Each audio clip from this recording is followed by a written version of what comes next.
मेरी छोटी सी कहानी। बतौर बैंक ऑफिसर 2 साल छत्तीसगढ़ में नियुक्ति के बाद मेरा स्थानांतरण मेरे पैतृक स्थान जम्मू के थोड़ा पास सुंदरनगर हिमाचल में हुआ। अंतर्मुखी होने के कारण शाखा प्रबंधक ने मुझे बाहर जाकर विपणन मार्केटिंग का आदेश दिया। आदेश सुनकर मुझे कई नई जगह में बाहर जाकर लोगों से बात करने में थोड़ा संकोच हुआ। फिर मैंने सोचा, आज तक जीवन में जो भी हुआ है अच्छा ही हुआ है, तो ये भी अच्छा ही होगा। सकारात्मक सोच के साथ मैंने आदेश अनुसार शाखा से बाहर जाकर लोगों से मिलना शुरू किया। फलस्वरूप शाखा का व्यापार बढ़ा और क्षेत्रीय कार्यालय को भी मेरे कार्य के बारे में पता चला। सब ठीक था। अचानक एक दिन मेरे प्रबंधक ने मुझे पूछा, क्या तुम बतौर ऑफिसर शाखा प्रमुख बनकर शाखा चला सकते हो?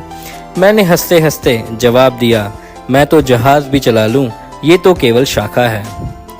फिर कुछ दिन बाद शाखा में एक पत्र आया जिसमें मेरे राजगढ़ शाखा में बतौर शाखा प्रमुख का आदेश था। जब मैंने सहकर्मियों से पूछा तो उन्होंने बताया कि राजगढ़ जादू टोनों के लिए काफ़ी बदनाम है और वह क्षेत्र एनपीए के वजह से कई बैंकों द्वारा ब्लैकलिस्ट किया गया है। मैंने घबराकर फटाफट मानव संसाधन अनुभाग में अपने बदली के लिए अर्जी दी, पर कुछ ना बना। फिर मैंने बैंक यूनियन से बात की और उन्होंने भी अपनी बेबसी बताई। काफ़ी परेशान रहने के बाद मैंने फिर ये सोचा, आज तक जो जीवन में हुआ है अच्छा ही हुआ है, तो इसमें भी कुछ अच्छा ही होगा। शाखा में जाते ही मैंने यह पाया कि दिन में मुश्किल से 1 या 2 ग्राहक ही शाखा में आ रहे थे। मैंने फिर वही बाहर जाकर लोगों से मिलना शुरू किया, पर शाखा पहली मंजिल पर होने की वजह से कुछ परिणामों में ज़्यादा इजाफा ना मिला। पर मैंने यह पाया कि व्यापारी इस चीज़ में काफ़ी राज़ी हैं कि कोई शाखा से रोज़ आकर उनसे 500, 1000, 2000 लेकर जाए और उनके खाते में जमा कर दें। मैंने रोज़ अपने उपकर्मी के साथ दुकानों में जाकर पैसा जमा करना शुरू किया। शाखा के व्यवसाय में थोड़ा सुधार हुआ, पर मैं इतने से संतुष्ट नहीं था। एक दिन बहुत ज़ोर से बारिश हो रही थी। मैं शाखा के बाहर खड़ा था और सब लोग दुकानों की ओर में बारिश के रुकने का इंतज़ार कर रहे थे।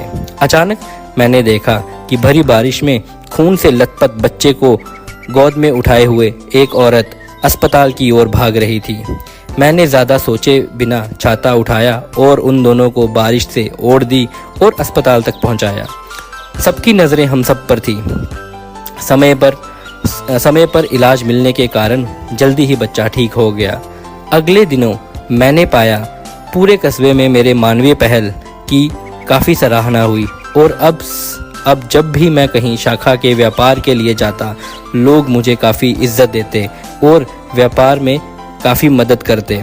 फलस्वरूप शाखा का व्यापार काफ़ी बढ़ा और उसी शाखा से पदोन्नति पाकर मेरा ट्रांसफ़र नूरपुर मेरे पैतृक शहर जम्मू के और पास हुआ। कहानी का सार यह है कि हमें हमेशा सकारात्मक और परिस्थितियों को स्वीकार करना चाहिए। स्वार्थ के बिना मानवीय व्यवहार रखना चाहिए और ये मान लेना चाहिए जो भी जीवन में होता है अच्छे के लिए ही होता है। तभी हम एक संतुष्ट और खुश भरा जीवन व्यतीत कर सकते हैं। उम्मीद करता हूँ आपको